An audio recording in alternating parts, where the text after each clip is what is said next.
নমস্কার বন্ধুরা, আমি মালতী নন্দিস কিচেনে আপনাদের স্বাগত। আজকে নিয়ে চলে এসেছি এঁচোড়ের তরকারি। প্রথমে এঁচোড়গুলোকে ভালো করে কেটে ধুয়ে নুন জলে ঘন্টাখানেক মতো ভিজিয়ে রাখতে হবে। আমার ভেজানো হয়ে গেছে। এবারে কড়াইতে জল দিয়ে জলটা ফুটে উঠলে মিনিটখানেক মতো এঁচোড়গুলোকে সেদ্ধ করে নিতে হবে। খুব বেশি সেদ্ধ করার দরকার নেই। বেশি সেদ্ধ করলে রান্না করতে করতে এঁচোড়গুলি গলে যাবে, তখন আর খেতে ভালো লাগবে না বা দেখতেও ভালো লাগবে না।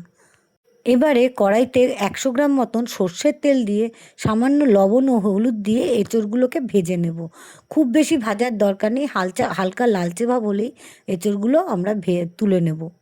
আমার রান্নার সুবিধের জন্য এঁচোড়গুলোকে আমি অন্য কড়াইতে নিয়ে নিয়েছি এবং এই কড়াইতে আমি মশলাটা কষিয়ে ফেলবো।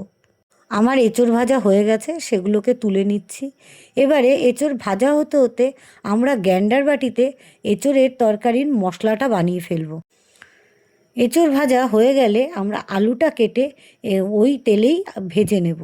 এবারে মশলার জন্য আমাদের লাগবে চা চামচের 1 চামচ মতন সাদা জিরে, দুটো মাঝারি সাইজের পেঁয়াজ, 25 গ্রাম মতন আদা, একটা টমেটো, কাঁচা লঙ্কা 7 থেকে 8 পিস।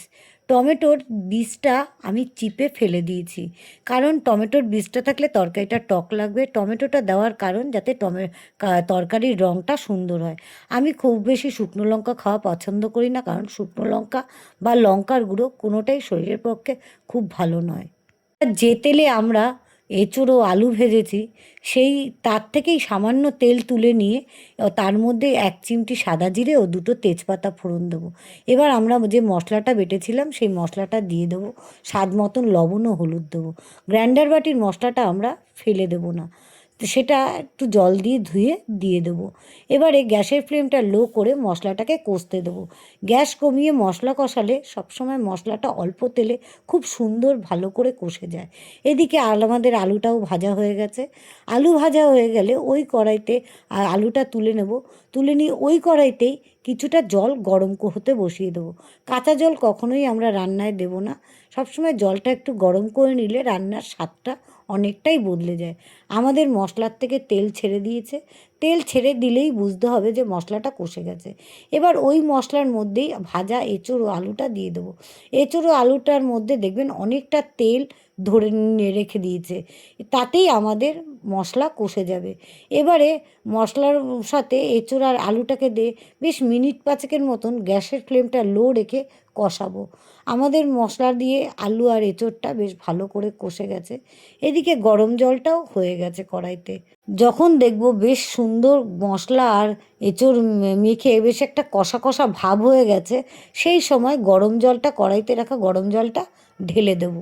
আমার এখানে পুরোটা জল লাগেনি, তাই আমি ঢালিনি। এবারে ঢালার পরে মিনিট 5 মতন আমরা এটাকে ফুটতে ছেড়ে দেবো।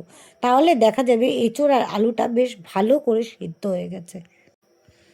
এবারে শেষে সামান্য 1/2 চামচ মতন ঘি ও একটু গরম মশলার গুঁড়ো দিয়ে ঢেকে গ্যাসের ফ্লেমটা কমিয়ে দেব। তাহলেই রেডি আমাদের এঁচোড়ের তরকারি। গরম গরম রান্না করে খেয়ে আমাকে জানাবেন কার কার ভালো লাগলো।